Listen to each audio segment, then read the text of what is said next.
Vamos acompanhar agora ao vivo, direto do plenário. Ministros, ao eminente advogado, doutor Cristiano Zanin. Ministro Luiz Fux, presidente do STF, presencialmente no plenário. Roberto Jacques. Vamos retomar o julgamento e eu antes apregoava dar a palavra para a leitura da ata da sessão anterior. Senhora secretária, leitura da ata da sessão anterior. Ata da 10ª sessão ordinária do plenário do Supremo Tribunal Federal, realizada por... Carmen Lilian Oliveira de Souza, assessora-chefe do plenário, está em pé à direita do ministro Luiz Fux. Estão separados por uma divisória de acrílico. Marco Aurélio, Gilmar Mendes, Ricardo Lewandowski, Carmen Lúcia, Dias Toffoli, Rosa Weber, Roberto Barroso, Edson Fachin, Alexandre de Moraes e Nunes Marques. Vice-procurador-geral da República, doutor Humberto Jacques de Medeiros. Abriu-se a sessão às 14h21, sendo lida e aprovada a ata da sessão anterior. Não havendo nenhuma observação, considero aprovada a ata. E agora, retomando o julgamento, eu chamo para julgamento o agravo regimental no habeas corpus 193726,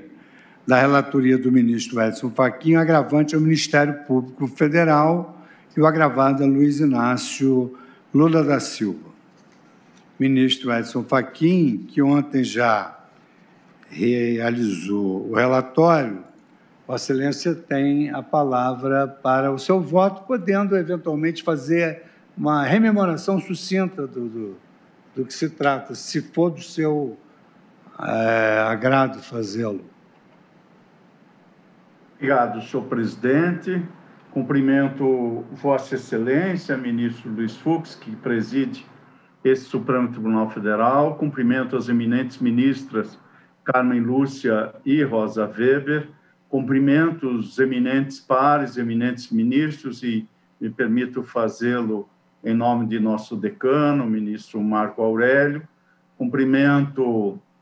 também o ilustre advogado, doutor Cristiano Zanin, que acompanha esta sessão, e o professor Humberto Jacques, vice-procurador-geral da República. Senhor presidente, eminentes pares... Ministro Edson Fachin fala por videoconferência ao fundo parede de madeira e quadro com moldura espessa branca. Procuradoria-Geral da República, portanto, deste agravo apregoado por Vossa Excelência, cujo objeto diz respeito... STF julga recursos que tratam de decisão monocrática que concedeu habeas corpus para declarar a incompetência da 13ª Vara Federal de Curitiba para julgar o ex-presidente Lula. Ação penal 50.465.12.94. Julgamento conjunto, agravo no habeas corpus 193726. Permito fazer razões remissivas em face da decisão agravada que assentou a incompetência da 13ª Vara, sustenta a Procuradoria-Geral da República nas respectivas razões recursais que os fatos atribuídos ao ora paciente na ação penal 50.465.12.94, caso triplex do Guarujá, que os fatos, segundo a Procuradoria, se amodariam aos limites definidos pelo Supremo Tribunal Federal para a competência daquela vara federal ao processo e julgamento dos casos relacionados à Operação Lava Jato, pois, de acordo com a PGR, as vantagens indevidas teriam sido pagas pela construtora OAS com recursos supostamente originários de contratos celebrados com a Petrobras S.A., aduzindo ainda o Ministério Público que tal contexto fático estaria de acordo com os entendimentos que foram firmados no âmbito do Supremo Tribunal Federal por ocasião do julgamento dos inquéritos 4130, em sede de questão de ordem, e no habeas corpus 132.295. Vieram aos autos, senhor presidente, as contrarrazões recursais e, preambularmente, ali se sustenta a impossibilidade de conhecimento do agravo regimental interposto pela Procuradoria-Geral da República nos autos de habeas corpus, aduzindo-se que faltaria condição jurídica de parte do Ministério Público na presente relação processual, o que, à luz das contrarrazões, implicaria na ilegitimidade ante a interpretação que empresta, o conjunto das contrarrazões empresta ao artigo 317 do Regimento Interno do Supremo Tribunal Federal. Examino, portanto, senhor presidente, em primeiro lugar, este tema atinente à suscitação do não conhecimento do recurso interposto pela Procuradoria-Geral da República. E, quanto ao ponto, afirmo que a Constituição Federal incumbiu ao Ministério Público como instituição permanente e essencial à jurisdição a defesa da ordem jurídica nos termos do caput do artigo 127, encontrando-se na legislação infraconstitucional, interpretada de forma sistemática, os fundamentos de legitimidade que autorizam a análise do mérito da insurgência interposta pela Procuradoria. Com efeito, assim entendo, o Código de Processo Civil, aplicável à hipótese pela norma integrativa que se extrai do artigo 3º do Código de Processo Penal, preceitua o CPC, no inciso 2 do seu artigo 179, que o Ministério Público, quando intervém nos autos, na qualidade de fiscal da ordem jurídica, poderá produzir provas, requerer medidas processuais pertinentes e recorrer, reforçando tal legitimidade no capítulo das disposições gerais referentes aos recursos, especificamente o artigo 996 da mesma codificação. E o Ministério Público Federal, quando atua perante o Supremo por intermédio da Procuradoria-Geral da República, mesmo na qualidade de custos legis, detém legitimidade para a interposição de agravo contra decisões monocráticas proferidas pelos ministros relatores. Ainda que na disciplina regimental, artigo 317 do Regimento Interno do Supremo, mencionado nas contrarrazões, ainda que nesse dispositivo se faça alusão ao vocábulo, ao significante partes, a interpretação restritiva não encontra amparo em inúmeros precedentes do Supremo, nos quais, igualmente em sede de habeas corpus, o Ministério Público foi considerado parte legítima à interposição de agravo regimental contra decisões monocráticas. E cito, à guisa de exemplo, o habeas corpus 195.367, da relatoria da eminente ministra Carmen Lúcia, o habeas corpus 192.532, da relatoria do eminente ministro Gilmar Mendes, o habeas corpus 195.681, da relatoria do eminente ministro Ricardo Lewandowski, o recurso em habeas corpus 145.417, da relatoria do eminente ministro Dias Toffoli, o habeas corpus 193.398, da relatoria do eminente ministro Alexandre de Moraes,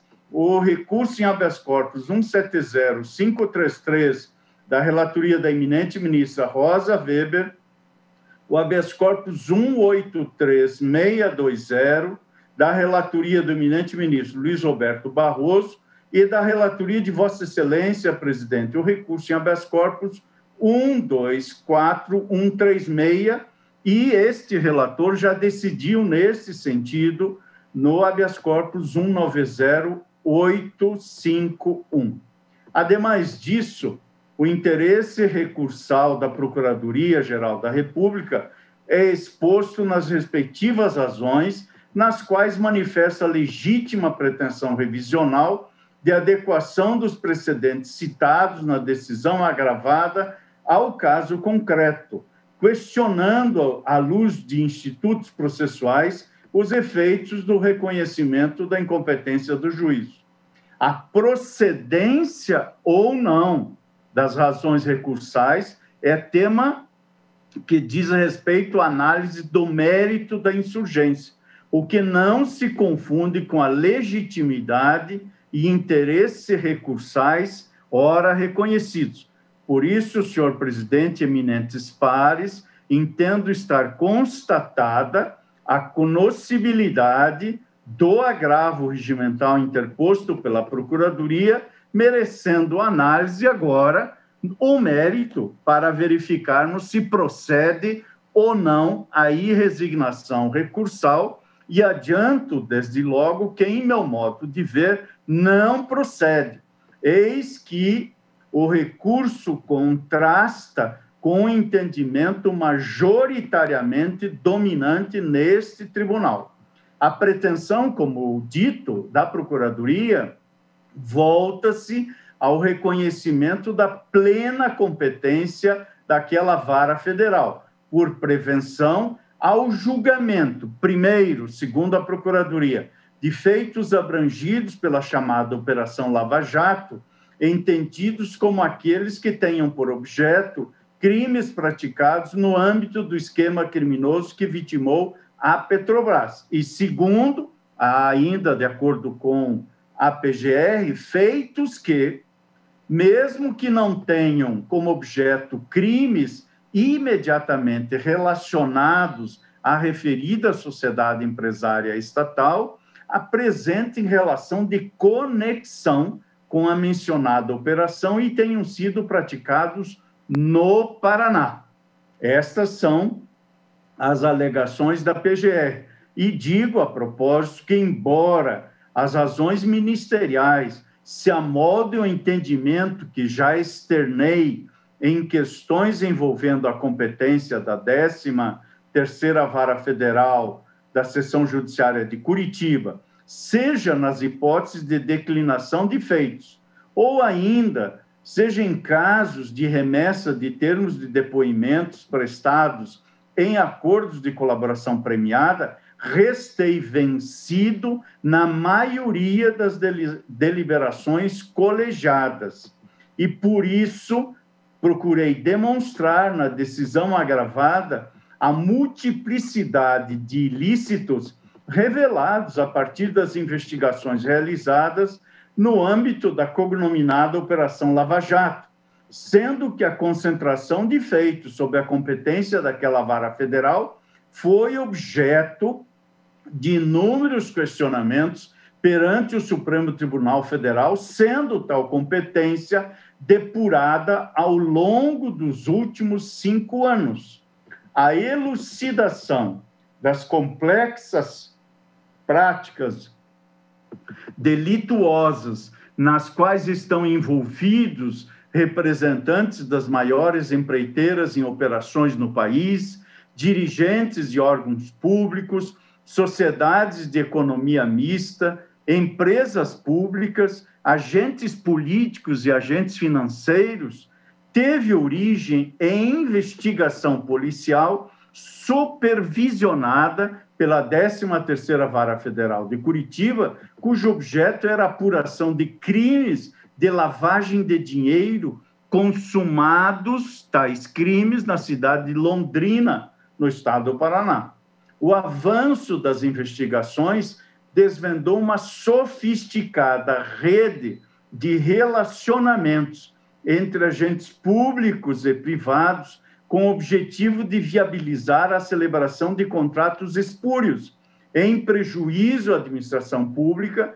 mediante o pagamento de vantagens indevidas por parte de empresas cartelizadas, as quais se revezavam em tais contratações.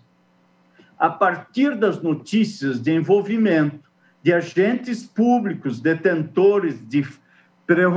foro por prerrogativa de função, o denominado e antirrepublicano foro privilegiado, o Supremo Tribunal Federal também passou a exercer jurisdição de forma concomitante à 13ª Vara Federal, tendo o saudoso ministro Teori Zavascki, aqui no Supremo, como relator dos feitos atinentes a esta cognominada Operação Lava Jato, em razão de uma primeira distribuição a ele levada a efeito, qual seja o habeas corpus 121.918, que ocorreu em 31 de março de 2014.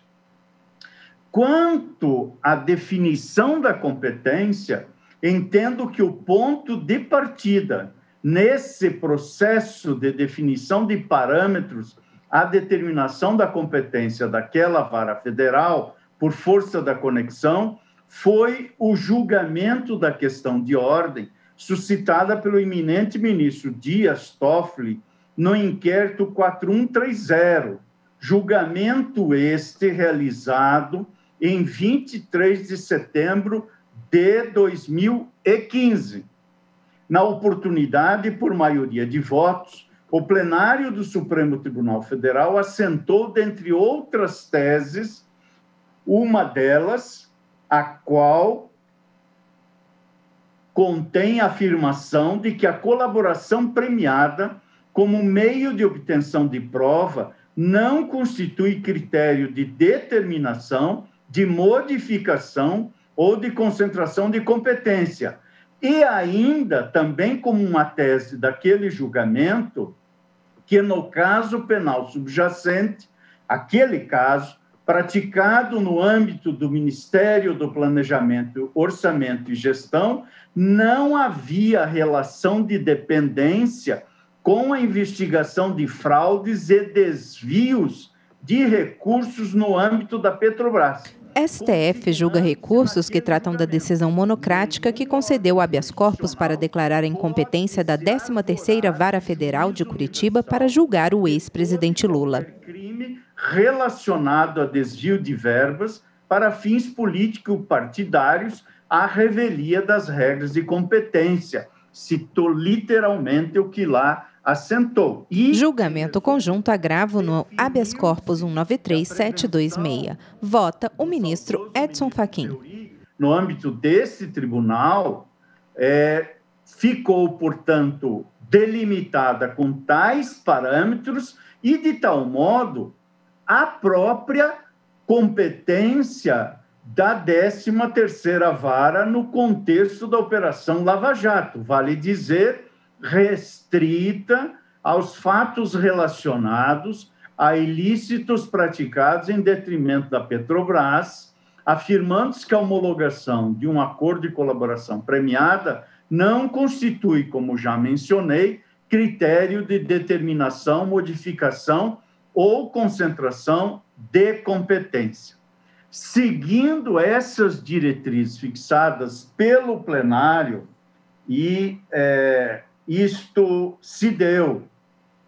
com as minhas funções na relatoria da cognominada Operação Lava Jato no Supremo Tribunal Federal, por sorteio de 2 de fevereiro de 2017 até os presentes dias, seguindo essas diretrizes e, portanto, desde que assumi os casos relacionados à operação, submeti dezenas de processos, em especial os deflagrados em decorrência de acordos de colaboração premiada, à presidência do Supremo Tribunal Federal, sempre com o objetivo de examinar e definir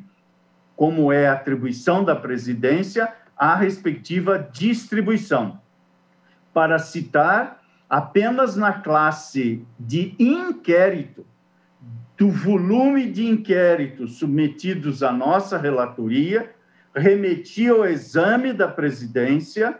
e, dentre eles, foram redistribuídos 69 procedimentos, 69 inquéritos aos eminentes colegas integrantes do Supremo Tribunal Federal, circunstância que, por si só, revela a amplitude de atuação imputada como criminosa contra a administração pública. A título ilustrativo, cito a decisão proferida em 12 de maio de 2017, nos autos do inquérito 4435, deflagrado para apuração do suposto recebimento, nos anos de 2010 e 2014,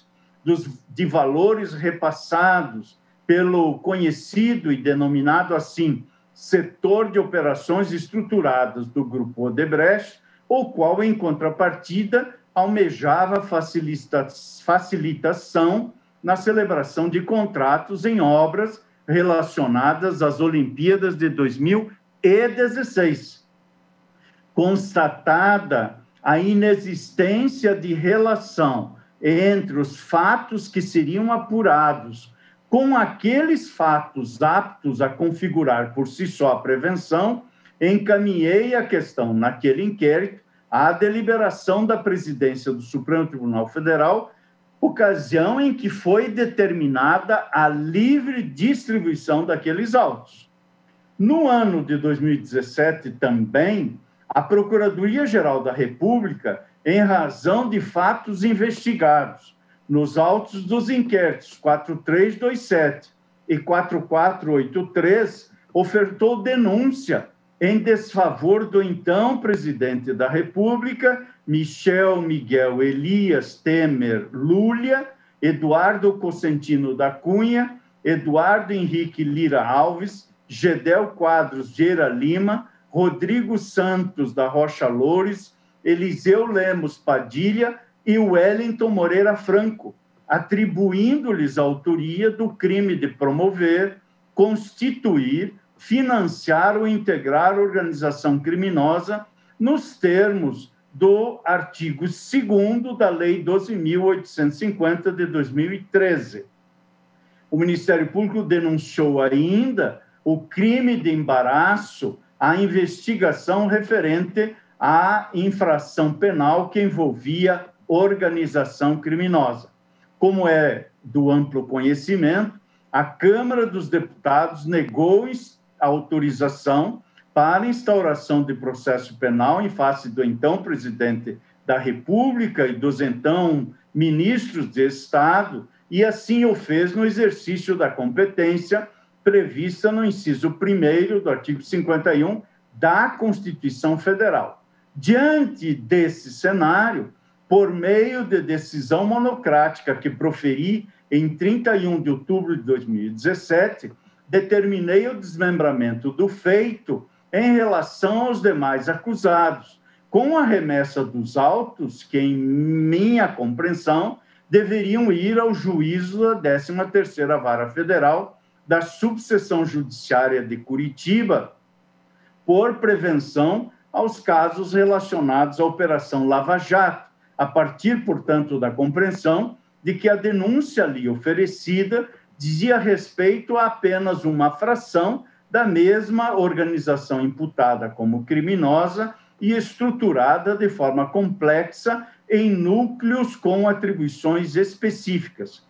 Essa definição de competência foi objeto de recursos, de irresignações manifestadas por diversos denunciados e em agravos regimentais que foram levados à deliberação deste plenário do Supremo Tribunal Federal e que, em julgamento finalizado em 19 de dezembro de 2017, deu parcial provimento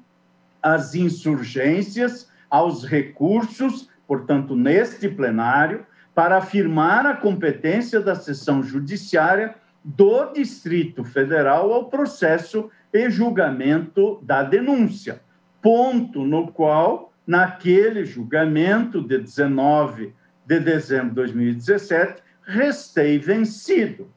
O redator para o acordo, nos termos do voto condutor da deliberação majoritária, foi o eminente ministro Alexandre de Moraes, e nos termos da lavra de sua excelência, a atuação da fração do núcleo político da organização imputada como criminosa, composta por integrantes do então denominado PMDB, teria ocorrido no âmbito do Congresso Nacional, razão pela qual perante a inexistência de ligação direta dos fatos denunciados com os delitos praticados em detrimento da Petrobras, não seria possível conhecer a prevenção da 13ª Vara Federal, e foi o que se decidiu por maioria, e, como já disse, restei vencido.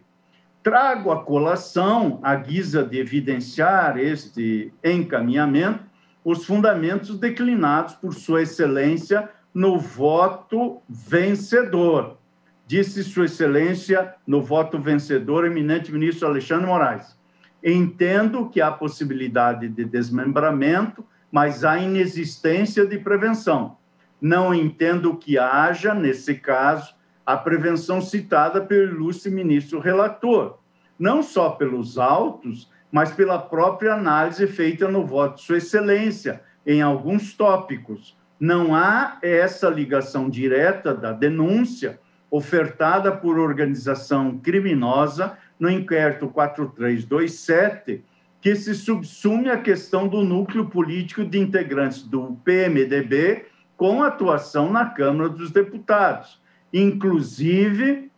e vários trechos da denúncia narram esses fatos, com atuação em aprovação de medidas provisórias, ou seja, atuação no processo legislativo mediante paga ou mediante vantagens, algumas até, segundo a denúncia, disfarçadas de doações eleitorais. Ou seja, acrescentou Sua Excelência, são fatos ocorridos no Congresso Nacional, na Câmara dos Deputados, na articulação, como disse o Procurador-Geral da República, ilícita, uma articulação política ilícita. Não são fatos diretamente ligados à questão só da Lava Jato, da Petrobras. Ou seja, nós estaríamos, a meu ver, remetendo à 13ª Vara de Curitiba fatos que não têm nenhuma, ou se tem, são bem a látere do que lá se iniciou e foi julgado.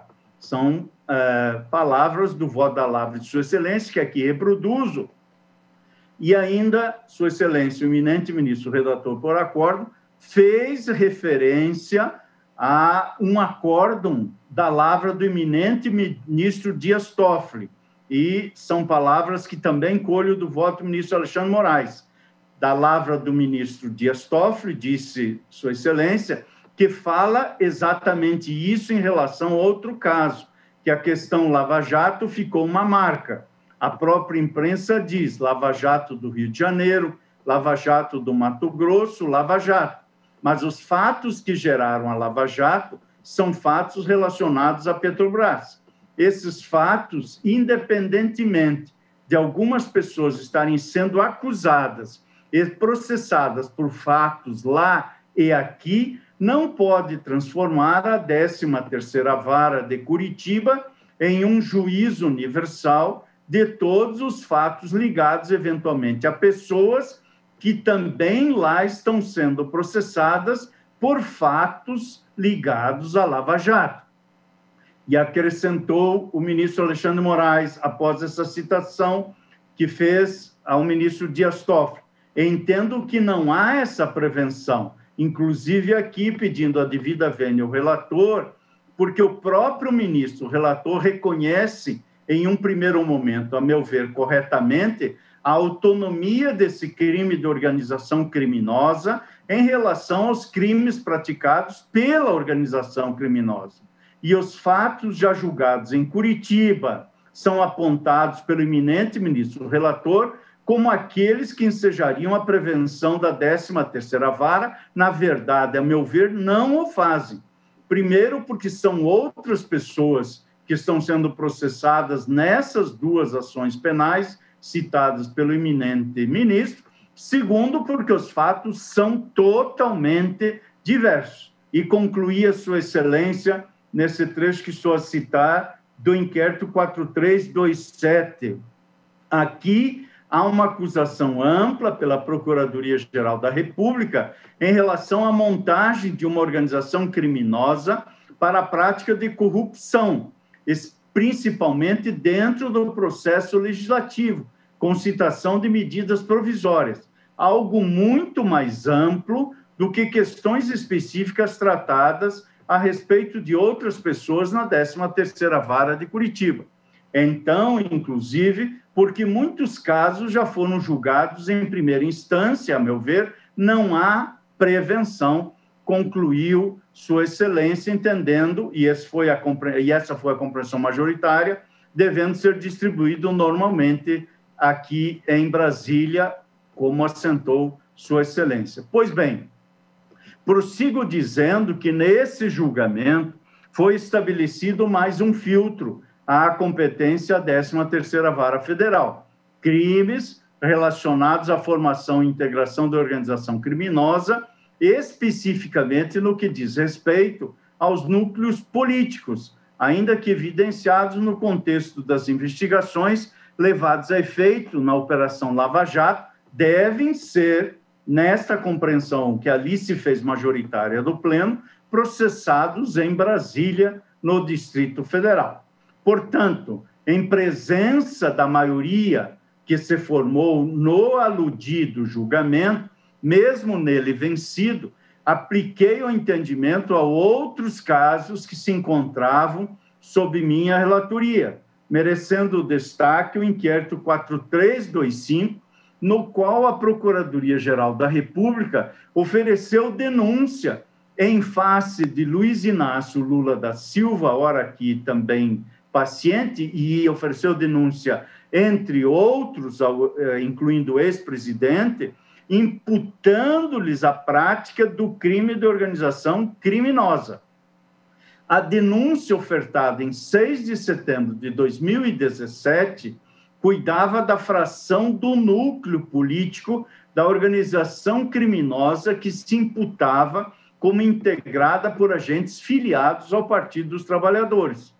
Diante da inclusão de agentes não detentores de foro, por prerrogativa de função aqui no Supremo Tribunal Federal, por meio da decisão que proferi em 6 de março de 2018, promovia o desmembramento do feito em relação a estes, dentre os quais o ora paciente, determinando a remessa dos autos à seção judiciária do Distrito Federal, com base no precedente firmado por este plenário do Supremo Tribunal Federal no julgamento de agravos regimentais interpostos nos inquéritos 4327 e 4483.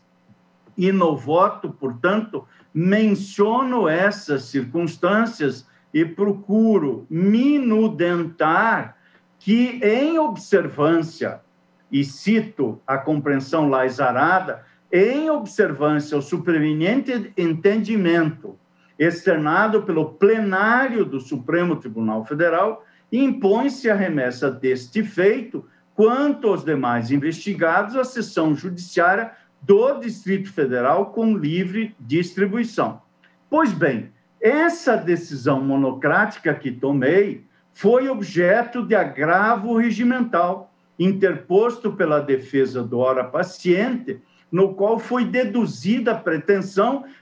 de reconhecimento da competência do Supremo Tribunal Federal para processar e julgar as condutas entrelaçadas, imputadas ao então agravante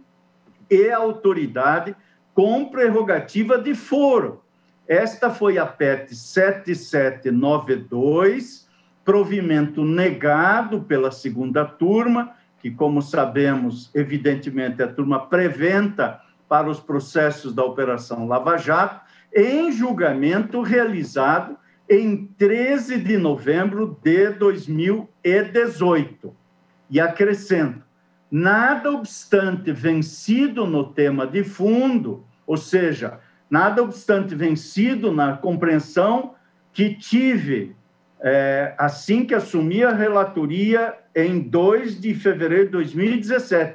da competência da 13ª Vara, vencido no ponto, em homenagem à colegialidade e ao entendimento que o Pleno exarou, foram, no mesmo sentido, decisões monocráticas que proferi em numerosos processos, todos da minha relatoria. Cito,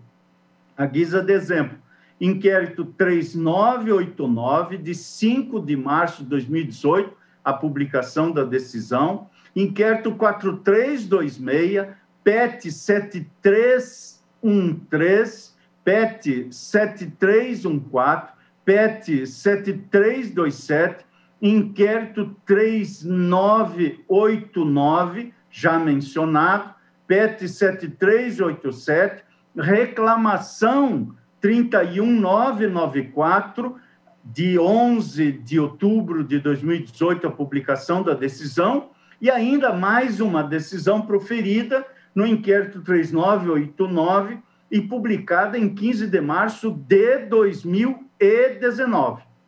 Idênticos fundamentos foram aplicados em julgamentos realizados no âmbito da segunda turma do Supremo Tribunal Federal. Cito,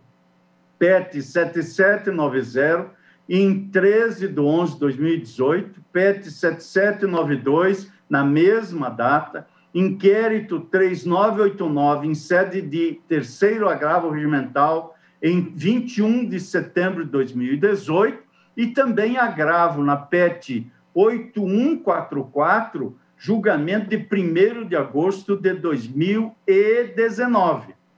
Digno de nota, em meu modo de ver, naquele ano de 2018, são os julgamentos realizados no âmbito da segunda turma, em embargos de declaração e agravo regimental interpostos, tanto os embargos quanto o agravo interpostos pela defesa do ora paciente, nos autos das seguintes PETs 6780 e 6664, as quais cuidavam, respectivamente, de termos de depoimento prestado por colaboradores da Justiça ligados ao Grupo Odebrecht, remetidos à 13ª Vara Federal de Curitiba para instrução de efeitos ali em tramitação. Esta remessa ao aludido juízo era justamente objeto dos recursos, das resignações,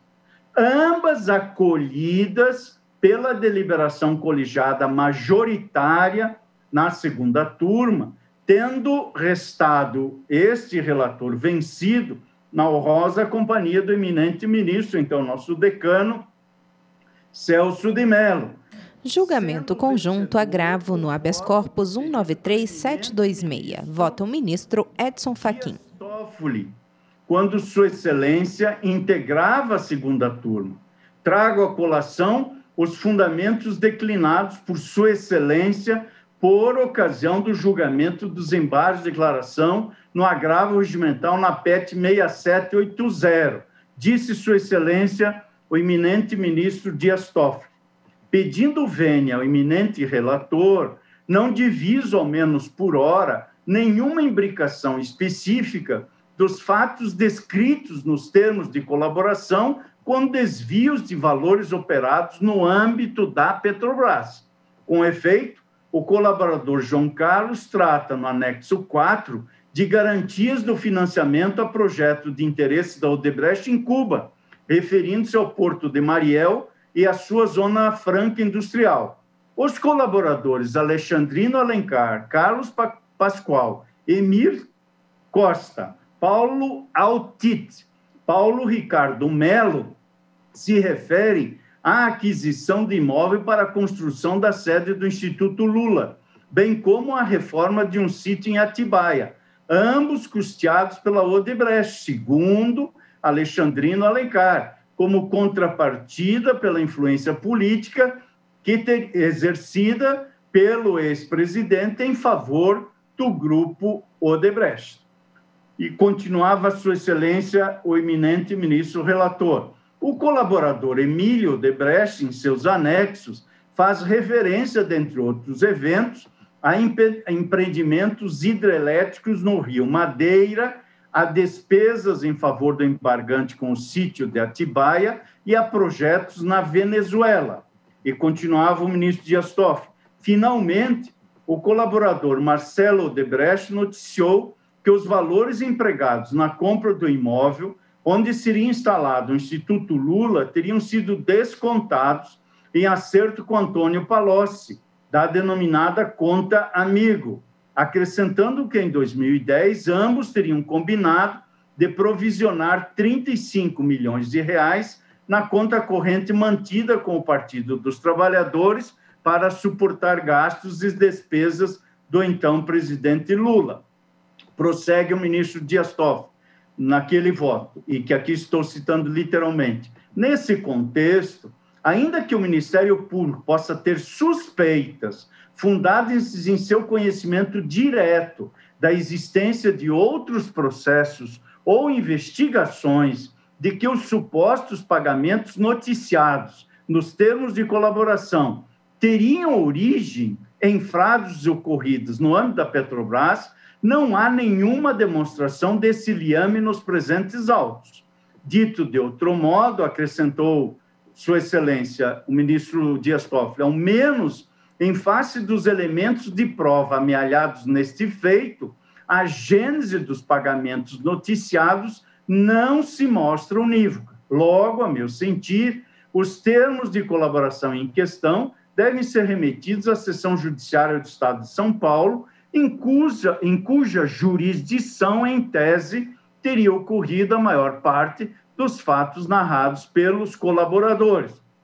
Por fim, disse Sua Excelência, como a investigação se encontra em fase embrionária, diante da impossibilidade, em sede de cognição sumária, de se verticalizar a análise de todos os aspectos concernentes à declinação de competência, o encaminhamento dos termos de colaboração e respectivos anexos não firmará, em definitivo, a competência do juízo indicado. São trechos que menciono do voto proferido em sede do 4º agravo regimental em embargos de declaração na já mencionada PET 6780. Prossigo dizendo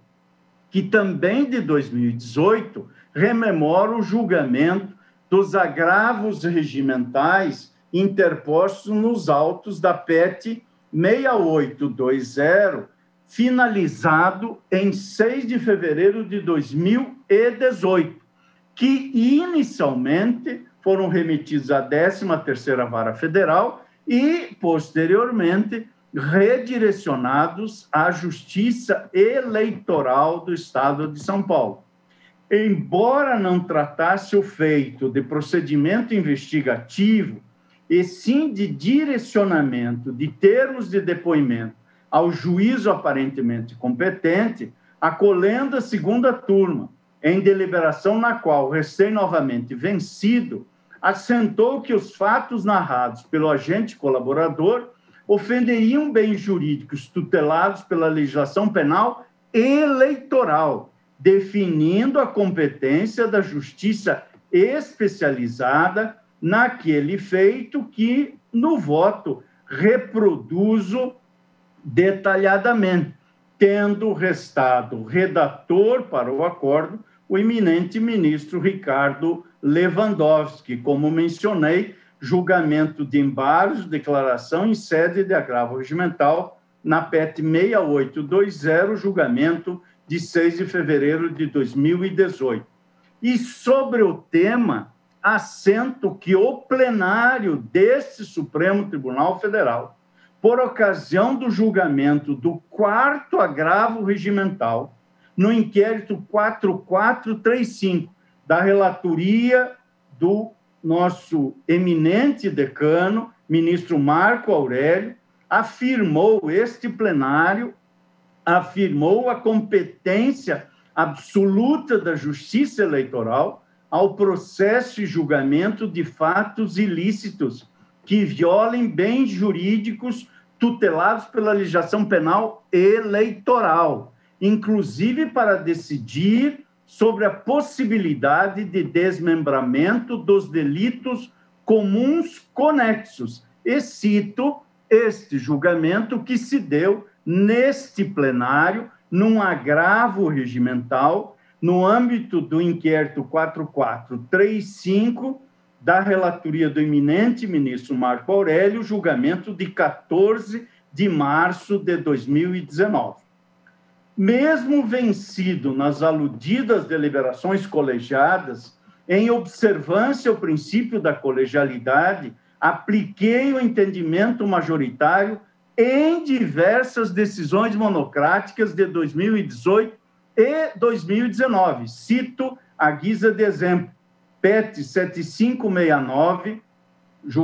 decisão publicada em 10 de agosto de 2018, inquérito 4462, 9 de novembro de 2018, inquérito 4462, 6 de fevereiro de 2019, inquérito 4629, 30 de abril de 2019, inquérito 4742, 16 de abril de 2019, PET 8204, 5 de setembro de 2019, PET 8341, 2 de outubro de 2019, e ainda, para finalizar a exemplificação, PET 7781, julgamento publicado em 27 de novembro de 2019.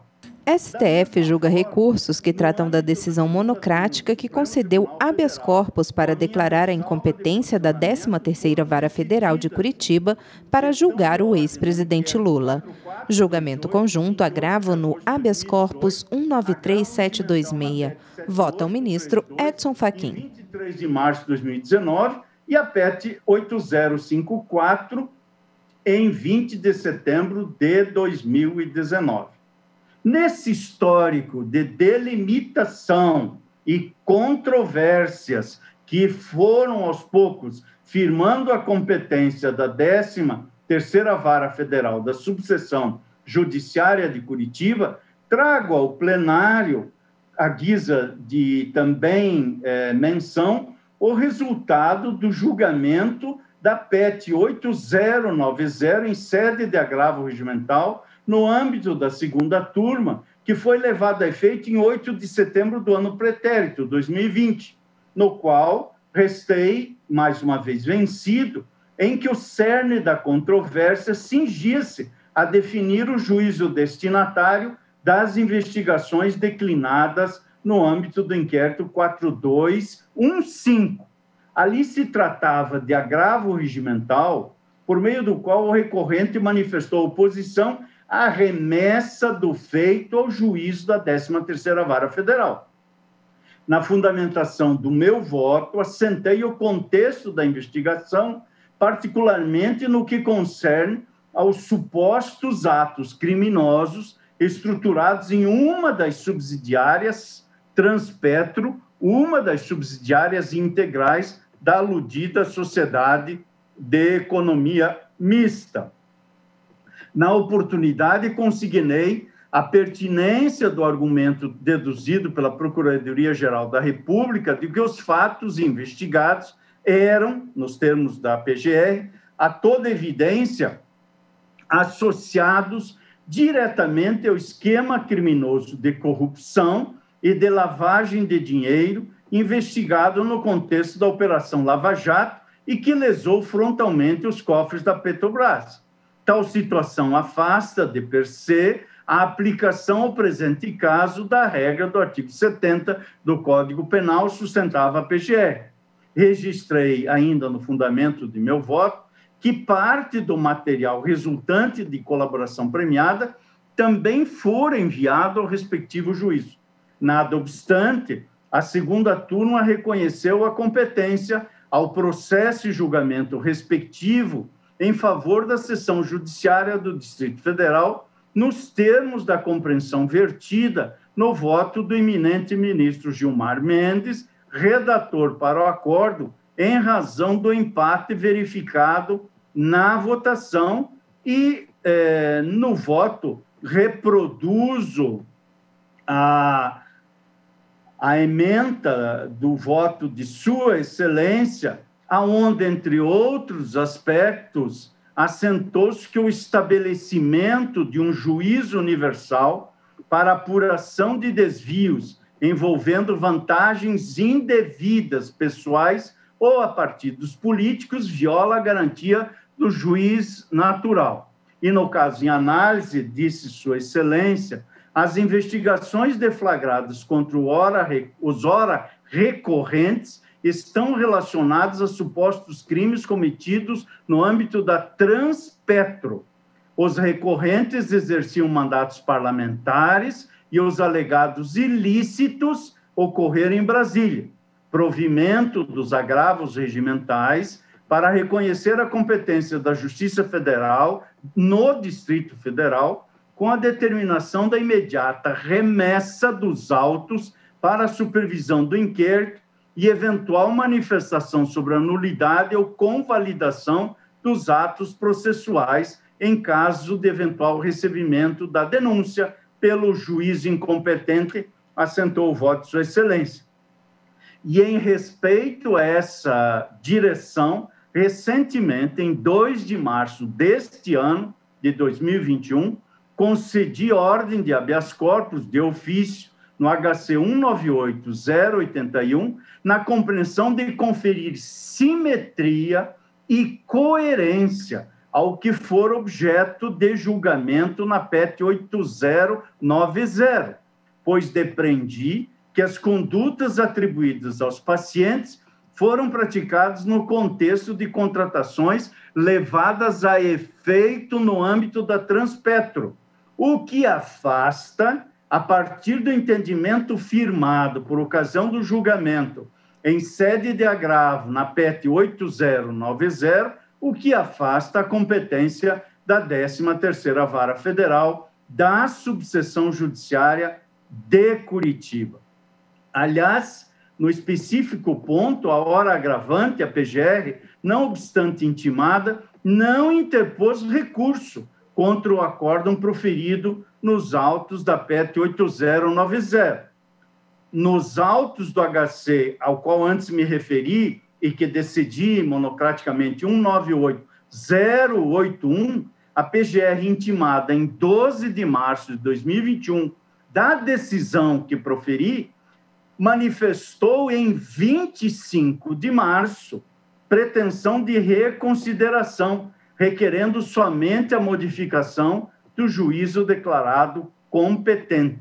STF julga recursos que tratam da decisão monocrática que concedeu habeas corpus para declarar a incompetência da 13ª Vara Federal de Curitiba para julgar o ex-presidente Lula. A 13ª Vara foi sendo entalhada à medida que novas circunstâncias fáticas foram trazidas ao conhecimento do Supremo Tribunal Federal, que, pelo Tribunal Pleno, ou pela segunda turma, sem embargo de posicionamentos divergentes, culminou por afirmá-la apenas em relação aos crimes direta e exclusivamente praticados em relação à Petrobras. Retomando, pois, julgamento conjunto, agravo no habeas corpus 193726. Vota o ministro Edson Fachin.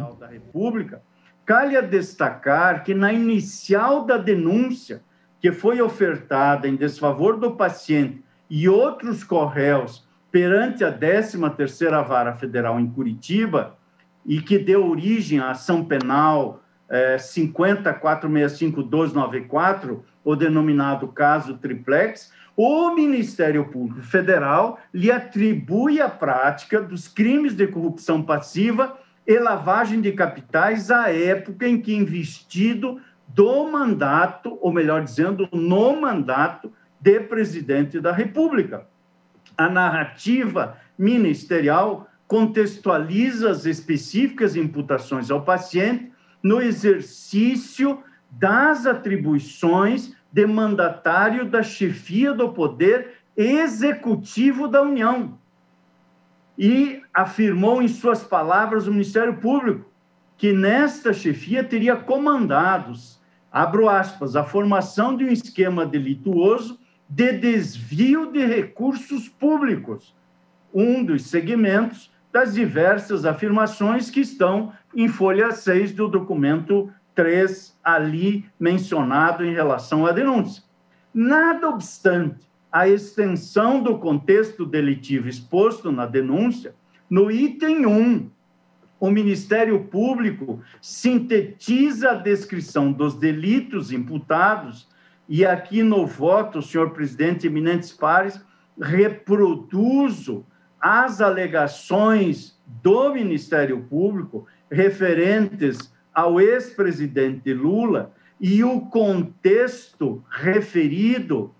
na própria denúncia nos seus mais diversos aspectos, que aqui reproduzo, me excuso da leitura, eis que consta dos autos e também do voto que distribuí previamente a vossas excelências. Mais adiante, na própria denúncia, o Ministério Público considera igualmente a extensão do relatado e delimita objeto da pretensão punitiva estatal em detrimento à hora paciente, mencionando Petrobras, Repar e Refinaria Abreu e Lima. E minudenta, portanto, que os crimes que teriam sido praticados foram em prejuízos da administração pública federal, notadamente da Petrobras, diz o Ministério Público.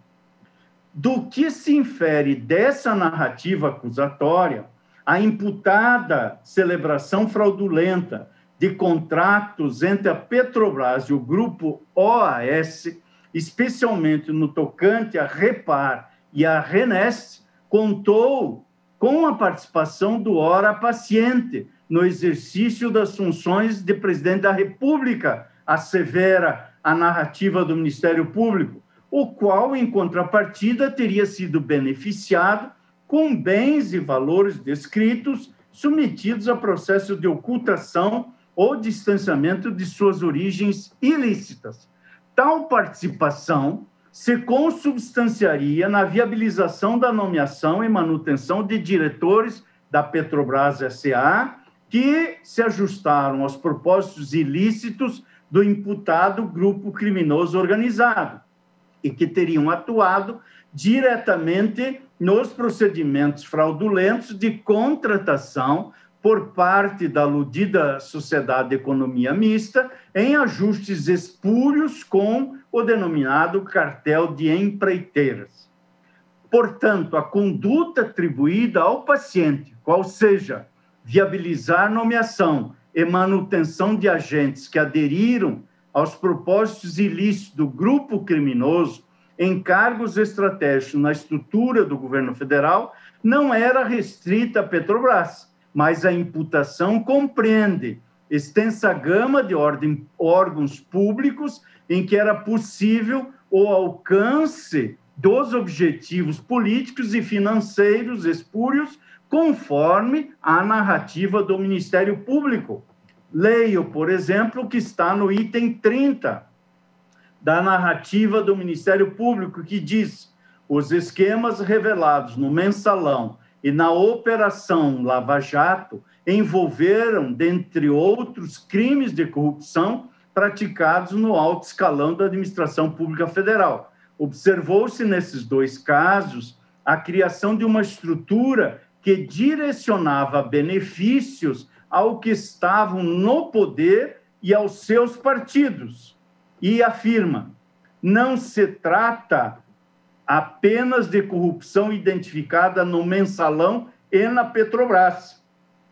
Isso é a afirmação do Ministério Público. Não se trata apenas de corrupção identificada no Mensalão e na Petrobras, pois, como se indicará brevemente a seguir, ao longo de todos os anos em que Lula, diz o Ministério Público, ocupou o mais alto cargo do Poder Executivo Federal, diversos outros casos de corrupção semelhantes foram verificados. E aí prossegue o Ministério Público, afirmando que, embora, estou reproduzindo de novo literalmente,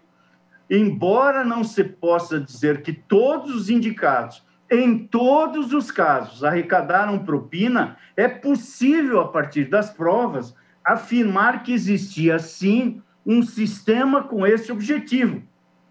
que abarcava, diz o Ministério Público, seguramente diversos cargos públicos, como na Petrobras, na Eletronuclear, no Ministério do Planejamento e Caixa Econômica Federal, que, de fato, conclui o Ministério Público nesse destaque que fiz de folhas 19 e 20, que, de fato, foram utilizados para arrecadação de propina para agentes e partidos políticos, concluo a citação literal do Ministério Público. Portanto, e digo agora em continuação ao voto, o Ministério Público Federal, à época em que afurou a denúncia em desfavor do paciente, embora tenha invocado a prevenção da 13ª Vara de Curitiba, tinha ciência da extensão alcançada pelas condutas que lhe foram imputadas, as quais abarcaram não só a Petrobras, mas outros órgãos públicos,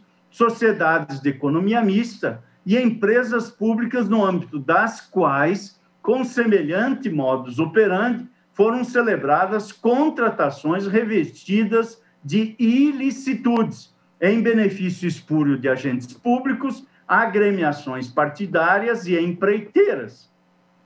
À época, optou-se pela concentração dos feitos relacionados ao imputado e aludido grupo criminoso no âmbito da competência da 13ª Vara Federal da Subseção Judiciária de Curitiba, dentre os quais a ação penal subjacente ao habeas corpus ora em análise em sede de agravo da Procuradoria. Nada obstante, como disse e repiso, este plenário, ao apreciar a questão de ordem no inquérito 4130, nada obstante os dissensos e controvérsias, assentou que nenhum órgão jurisdicional pode arvorar-se de juízo universal de todo e qualquer crime relacionado a desvio de verbas para fins políticos partidários, à revelia das regras de competência. Questão de ordem, inquérito 4130, julgamento neste plenário. Este plenário também assentou em numerosos outros julgamentos direção similar ou idêntica. E os fatos envolvendo a atuação de agentes políticos praticados em decorrência de suas funções exercidas na capital e, quando ausente liame direto com ilícitos praticados em detrimento da Petrobras, definiu-se que devem ser processados pela seção judiciária do Distrito Federal. Como já mencionei, diversos julgamentos, quer pelo plenário, quer pela turma, e do que é exemplo, ou são exemplo, os inquéritos 4327 e 4483, nos quais lancei meu ponto de vista vencido. Nada obstante, ainda que as vantagens indevidas tenham origem na denominada Conta Corrente Geral de Propinas, mantida entre o Grupo OAS e o Partido dos Trabalhadores, como afirma a Procuradoria-Geral da República nas relações recursais, a própria denúncia indica que tais recursos não eram originados exclusivamente de contratações celebradas com a Petrobras.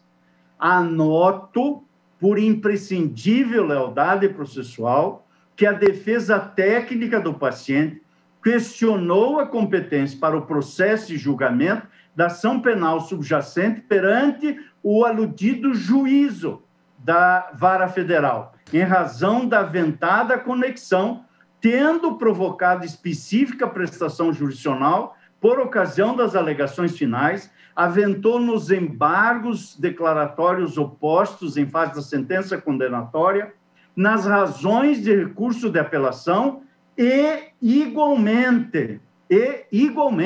nos recursos extraordinários aviados.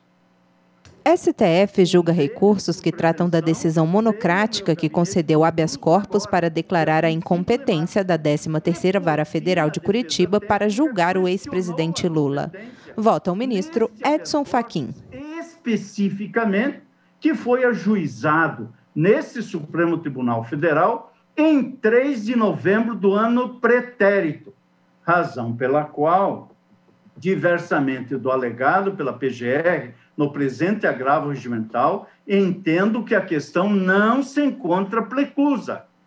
Ainda que as exceções de incompetência tenham sido julgadas pelas instâncias ordinárias, tal circunstância não é impeditiva à devolução da matéria aos tribunais superiores pela via do habeas corpus, desde que observados os limites cognitivos da ação constitucional, como ocorre no caso em apreço. Na hipótese, restou demonstrado que as condutas atribuídas ao paciente não foram diretamente direcionadas a contratos específicos celebrados entre o Grupo OAS e a Petrobras. Constatação que, em cotejo com os já estudados precedentes do plenário e da segunda turma, impõe a mesma ratio decidente em relação ao paciente e propicia a conclusão lógica e razoável pela não configuração da conexão que autorizaria, no caso concreto, a fixação diversa da competência jurisdicional. E, com efeito, o ponto de interseção entre os fatos narrados na denúncia e a causa atrativa da competência da 13ª Vara Federal é o pertencimento do Grupo OAS ao cartel de empreiteiras que atuava de forma ilícita em contratações celebradas com a Petrobras, dentre outros órgãos públicos, sociedades de economia mista e empresas públicas. A denúncia não atribui específica e expressamente ao paciente uma relação de causa e efeito entre sua atuação como presidente da República e determinada contratação pelo Grupo OAS com a Petrobras, em decorrência da qual se tem acertado o pagamento da vantagem indevida. Na estrutura delituosa delimitada pelo Ministério Público ao paciente, são atribuídas condutas condizentes com a figura central do imputado grupo como grupo criminoso organizado, com ampla atuação nos diversos órgãos pelos quais se espalharam as práticas ilícitas, sendo a Petrobras um deles, conforme já demonstrei na denúncia que antes fiz referência e que se encontra mais elasticidamente reproduzida nesse voto. Por isso, para decidir situações semelhantes de modo semelhante, independentemente da capa ou do nome dos autos, é forçoso reconhecer, pelo menos na minha percepção, que o caso não se amolda ao que se tem decidido majoritariamente no âmbito do plenário e da segunda turma e ao que veio sendo decidido já a partir de 2015, a despeito de diversos votos divergentes que proferi e restei supervenientemente adotando monocraticamente, em homenagem à colegialidade, a competência que, entendo, se consolidou como competência restrita da 13ª Vara Federal, exclusivamente delimitada aos ilícitos praticados em detrimento da Petrobras. Por exemplo, nesta direção, destaco a conclusão exarada pela segunda turma, por ocasião do julgamento de agravos regimentais interpostos nos autos da PET 6664, destinado ao tratamento de termos de depoimento prestados em acordos de colaboração premiada firmados por colaboradores ligados ao Grupo Odebrecht, inicialmente remetidos à 13ª Vara Federal de Curitiba, mas depois, por deliberação majoritária, destinados, ou melhor dizendo, redirecionados à Vara Federal no âmbito do Distrito Federal. Portanto, nesta ordem de ideias, senhor presidente e senhores ministros, assento que compreendo que a definição que se deu durante alguns anos culminou por chancelar esta compreensão aplicada em diversos feitos e, portanto, ratio decidendi idêntica ou semelhante, em meu modo de ver, deve merecer, independentemente de quem se trate, o mesmo desfecho. E nesta relação, ou nesta pertinência, volto a citar o que se assentou no agravo em agravo regimental da PET 6664, da qual era este relator o relator originário e restou o redator para o acordo, o eminente ministro Dias Toffoli, perante a segunda turma. E lá, Sua Excelência, o eminente ministro relator para o acordo, assentou e me permito reproduzir um trecho nesta direção.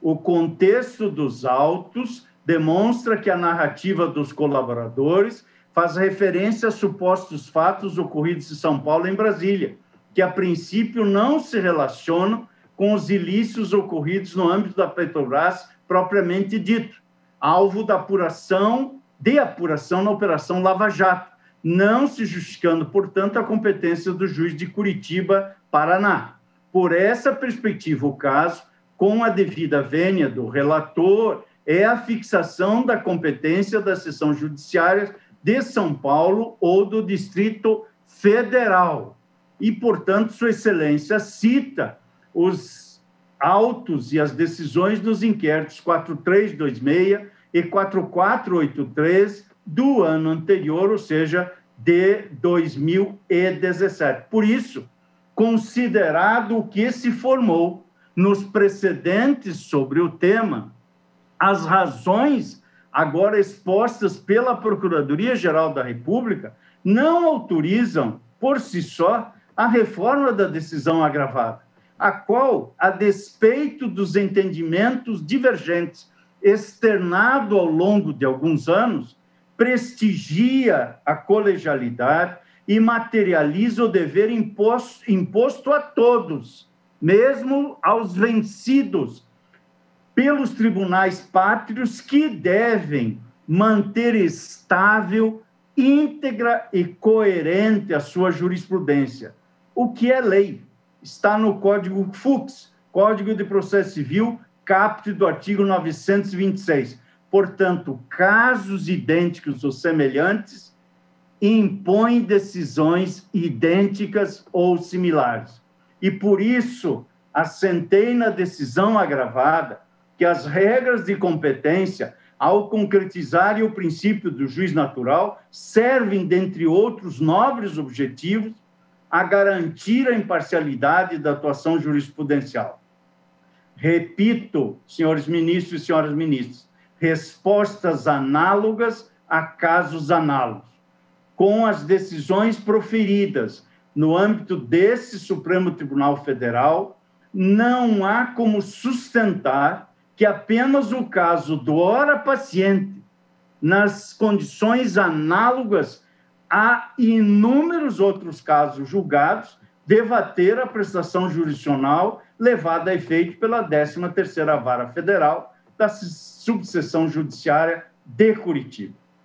A agravante PGR, senhor presidente, e vou me encaminhando para o final do voto, sustenta ainda a necessidade de reconhecimento da eficácia meramente prospectiva da decisão agravada, considerando-se válidos os atos até então praticados, em razão da natureza relativa da incompetência reconhecida, em razão da inexistência de demonstração do prejuízo causado à defesa do paciente e ainda, sustenta a PGR, em razão da aplicação da teoria do juízo aparente, aduzindo tratar a hipótese do que denomina de erro excusável do juiz sobre sua competência. Todavia, senhoras ministras e senhores ministros, como destaquei antes, alhures, a época do ajuizamento da denúncia, a denúncia é de 14 de setembro de 2016, já era de conhecimento do Ministério Público Federal, bem como do juízo da 13ª Vara Federal da Subseção Judiciária de Curitiba, que os fatos denunciados não diziam respeito a delitos praticados direto e exclusivamente em detrimento da Petrobras, sendo certo que o primeiro precedente a reduzir a competência daquele juízo foi o proferido em 2015, motivo pelo qual a teoria do juízo aparente não se aplica ao caso. E esta matéria, em relação ao hora paciente, veio a ser deduzida, ao menos de maneira inédita, específica, nesse Supremo Tribunal Federal, nesse habeas corpus, protocolado em novembro do ano pretérito e por mim apreciado no dia 8 de março último. E digo, no ponto específico da irresignação da PGR quanto a essas circunstâncias, que a superveniência de circunstâncias fáticas aptas a alterar a competência da autoridade judicial é que autoriza a preservação dos atos praticados por juízo aparentemente incompetente em razão do quadro fático subjacente no momento em que é requerida a prestação jurisdicional. Circunstâncias, até então desconhecidas, o que, como visto, não ocorre na hipótese, e por todos me permito citar alguns precedentes que faço constar do voto da lavra do, aqui sempre lembrado, nosso eminente ministro Celso de Mello, RHC 153869, e também no habeas corpus 120.027, do qual resultei redator para o acórdão perante a primeira turma, quando a primeira turma integrava, julgamento levado a efeito em 24 de novembro de 2015. E lá se assentou, segundo a teoria do juízo aparente, não há nulidade na medida investigativa deferida por magistrado que, posteriormente, vem declinar da competência por motivo superveniente e desconhecido à época da autorização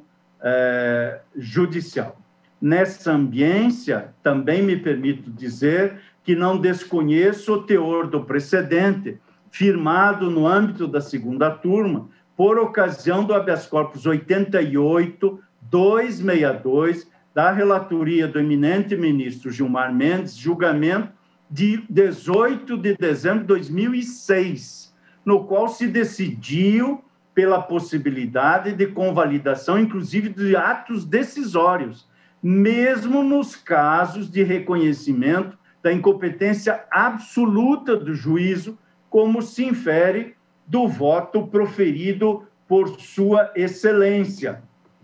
Disse o eminente ministro naquele voto: observa-se que, embora inicialmente o Supremo Tribunal Federal tenha entendido que a incompetência do juízo anularia somente os atos decisórios, a partir do HC 83006, essa posição foi, de certo modo, superada, no sentido de que, em determinadas situações, é possível a ratificação pelo juízo competente com relação a atos decisórios, ainda que emanados de autoridades incompetentes. Eu estou citando um excerto de folhas 13 do voto de Sua Excelência. STF julga recursos que tratam da decisão monocrática que concedeu habeas corpus para declarar a incompetência da 13ª Vara Federal de Curitiba para julgar o ex-presidente Lula. Nulos os atos decisórios. Cito à guisa de exemplo o habeas corpus 121189 da relatoria da eminente ministra Rosa Weber, redator para o acórdão, o eminente ministro Luiz Roberto Barroso. E, no mesmo sentido, foi a decisão tomada posteriormente a esse julgamento que mencionei antes da relatoria do eminente ministro Gilmar Mendes, por ocasião do julgamento 107.242, já em 17 de maio de 2011,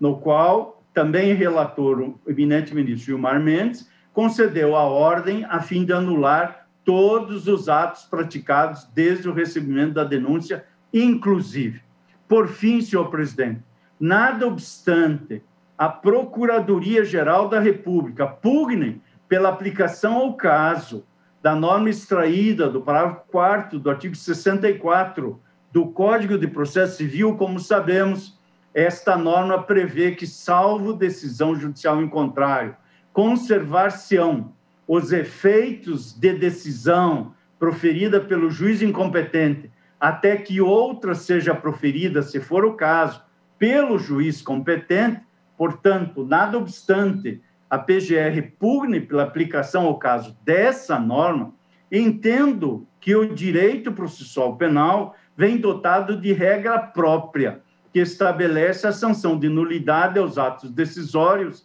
praticados por juiz incompetente, nos termos do artigo 567 do Código de Processo Penal, que está em plena vigência no ordenamento jurídico pátrio. Nesse sentido, não seria aplicável ao caso o precedente firmado por ocasião do julgamento do agravo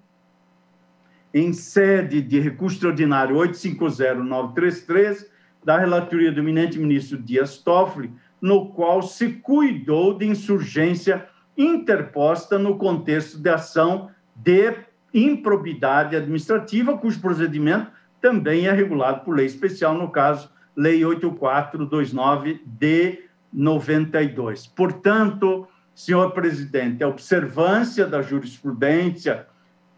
caso se queira realmente estável e íntegra e coerente, obsta o provimento da pretensão recursal da PGR. E, portanto, nesta dimensão,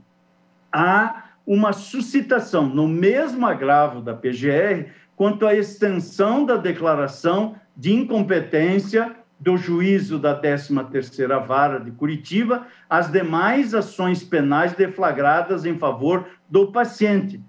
decisão que tomei naquela deliberação ora agravada. Sustenta a Procuradoria a impossibilidade de extensão da ordem concedida às demais ações penais deflagradas em desfavor do paciente perante o juiz da 13ª Vara Federal de Curitiba. Ação penal no caso denominado Sítio Atibaia, ação penal no caso denominado Instituto Lula e ação penal no caso denominado Doações ao Instituto Lula. Nada obstante os argumentos ministeriais, em todos os casos, as denúncias foram estruturadas da mesma forma daquela forma, portanto, do mesmo modo, daquela que foi ofertada nos autos da primeira ação penal, da ação penal subjacente ao habeas corpus, que está aqui em sede de agravo, ou seja, ação penal 50.465.12.94. Ou seja, atribuindo ao paciente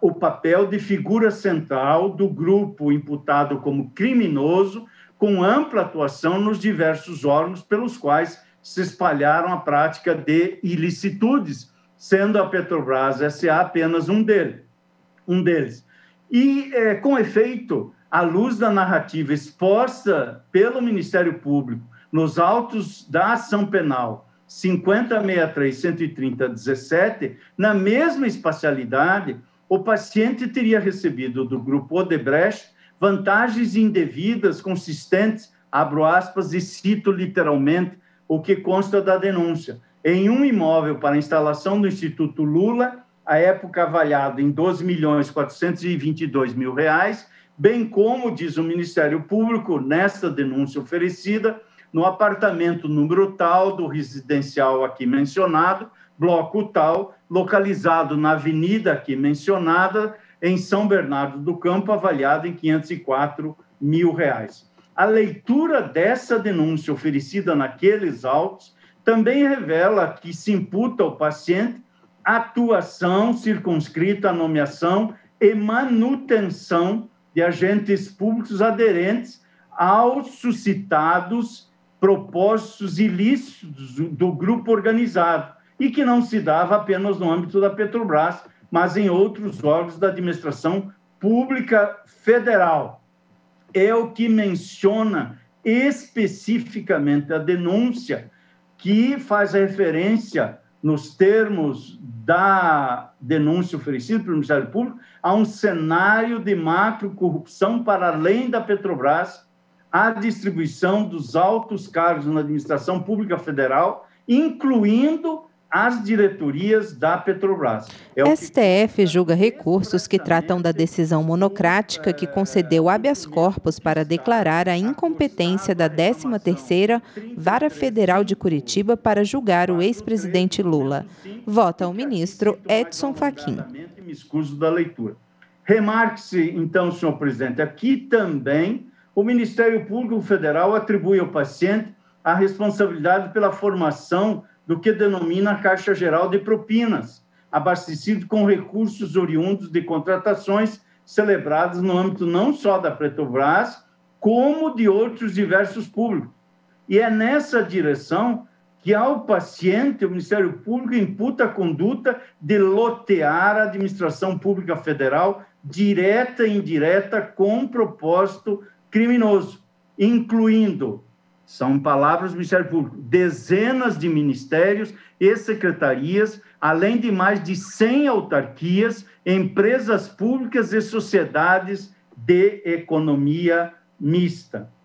É nessa linha que menciono, portanto, esses elementos no voto e verifico que não há apontamento de qualquer ato praticado pelo paciente no contexto específico de contratações pelo Grupo Odebrecht com a Petrobras, o que, para manter jurisprudência estável, coerente e íntegra, aplicada já a numerosos outros casos, afasta por igual a competência da 13ª Vara Federal. Igual situação constata-se na denúncia oferecida nos autos da ação penal 50.213.6532, nas mesmas formatações narrativas que aqui menciono, sendo ao paciente, neste caso, imputado ter recebido um conjunto de vantagens indevidas consubstanciadas em reformas patrocinadas em sítio localizado no município de Atibaia, que teriam totalizado R$1.020.500. Na mesma direção, os trechos colacionados da denúncia oferecida na ação penal 50.631.30.17, caso do Instituto Lula, que, aliás, são reproduzidos na denúncia que deu origem à ação penal no caso do sítio Atibaia, a revelar que o modus operandi que o Ministério Público atribui ao paciente é, a rigor, o mesmo em todos os fatos denunciados. Tal se dá também na denúncia formulada nos autos da ação penal 50.443.0583, em que se atribui a prática de crimes de lavagem de capitais consistente em 4 supostas doações simuladas realizadas pelo Grupo Odebrecht em favor do Instituto Lula, cada uma no valor de R$1 milhão, realizada nos dias 16 de dezembro de 2013, 31 de janeiro de 2014, 5 de março de 2014 e 31 de março de 2014, totalizando a quantia de R$4 milhões. Por isso, senhor presidente, eminentes pares, casos análogos, decisões análogas, constatada a identidade de situações jurídicas, nos termos do parágrafo 2º do artigo 654 do Código de Processo Penal, entendo tornar-se imperiosa a extensão dos fundamentos declinados nesse voto às demais ações penais que mencionei e que tramitam em desfavor do paciente perante a 13ª Vara Federal da Subseção Judiciária de Curitiba e, portanto, senhor presidente, eminentes pares, é como voto negando provimento ao agravo regimental que foi manejado pela Procuradoria-Geral da República. Muito obrigado, senhor presidente. Agradeço a sua excelência, o ministro Edson Fachin, por esse substancioso, esclarecedor voto. E como faltam apenas 4 minutos para o nosso intervalo, eu vou suspender a sessão e quando retornarmos eu vou colher os votos dos demais integrantes. Está suspensa a sessão pelo tempo regimental de 30 minutos.